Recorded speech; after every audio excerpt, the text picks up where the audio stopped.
പുഷ്പൻ അന്തരിച്ചു. വിടവാങ്ങിയത് സമര പോരാട്ടങ്ങളുടെ ആവേശോർജം പകർന്ന നേതാവാണ്. ഇത് പുഷ്പൻ്റെ പ്രസ്ഥാനം. പുഷ്പൻ പടുത്തുയർത്തിയ രക്തസാക്ഷിത്വത്തിന് സമാനമായ ജീവിക്കുന്ന രക്തസാക്ഷിത്വം അത് ഒരുപക്ഷെ വലിയ ഊർജമായി കേരളത്തിൻ്റെ രാഷ്ട്രീയ പൊതുമണ്ഡലങ്ങളിൽ ഇതുവരെ അലയടിച്ചിരുന്നു. ഇതാ പുഷ്പൻ വിടവാങ്ങുന്നു. പുഷ്പൻ നിലച്ചിരിക്കുന്നു. ജീവിക്കുന്ന രക്തസാക്ഷി പുഷ്പൻ ഇനി രക്തസാക്ഷികളുടെ ഒപ്പം അന്ത്യവിശ്രമത്തിനായി പോകുന്നു. 1994 ഒരു പകൽ 12 മണിക്കാണ് സ്വാശ്രയ സമരവുമായി ബന്ധപ്പെട്ട്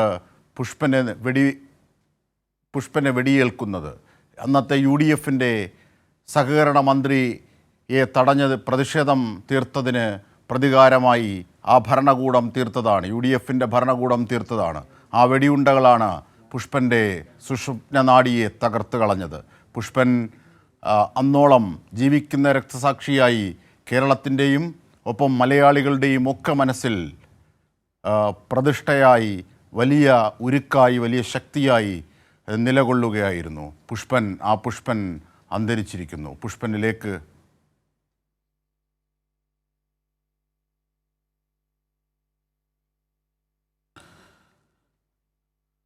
ജീവിക്കുന്ന രക്തസാക്ഷി ഇനി രക്തസാക്ഷികൾക്കൊപ്പം പുഷ്പൻ അന്തരിച്ചു.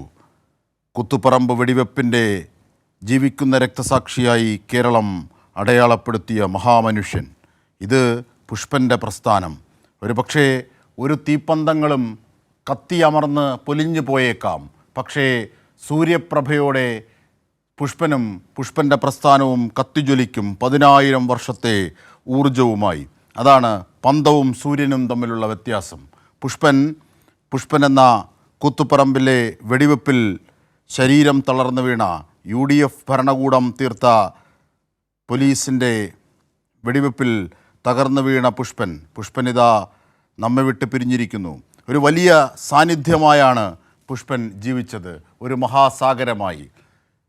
പാർട്ടിയുടെ ഏറ്റവും താഴെയുള്ള പ്രവർത്തകൻ മുതൽ പോളിറ്റ് ബ്യൂറോ അംഗം വരെ പുഷ്പനെ വാരിപ്പുണരാതെ പോയിട്ടില്ല. കാരണം പുഷ്പന് വേണ്ടി അവസാനമായി പാർട്ടി നൽകിയ ഒരാദരവിൽ എഴുതിയിരുന്ന വരികൾ ഇങ്ങനെയായിരുന്നു: നിൻ്റെ ശരീരം വീണിട്ടുണ്ടാകാം, പക്ഷേ നിൻ്റെ പ്രഭ മങ്ങിയിട്ടില്ല, അത് മങ്ങാൻ തങ്ങൾ അനുവദിച്ചിട്ടുമില്ല. ഊതിക്കാച്ചിയ പൊന്നുപോലെ എന്നും പുഷ്പൻ ഞങ്ങളുടെ ഹൃദയത്തിലുണ്ടാകും. നീ ജീവിക്കുക ഞങ്ങളിലൂടെ. ഒരുപക്ഷേ ആ കുറിപ്പുകളാണ് പുഷ്പൻ്റെ വലിയ ഊർജമായി തീരുന്നത്. ജീവിക്കുന്ന രക്തസാക്ഷി എന്ന് പറയുന്ന പുഷ്പൻ അന്തരിച്ചു എന്ന് പറയുന്നതിൻ്റെ വലിയ ദുഃഖത്തിലേക്ക് നാം വഴിമാറുകയാണ്.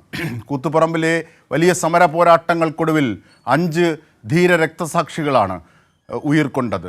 ആ ധീര രക്തസാക്ഷികൾക്കൊപ്പം 3 പേർക്ക് പരിക്കേറ്റിരുന്നു. അതിലൊരാൾ പുഷ്പനായിരുന്നു. പുഷ്പന് ഗുരുതരമായി പരിക്കേറ്റ് ശരീരം മുഴുവൻ തളർന്നു കഴിയുകയായിരുന്നു.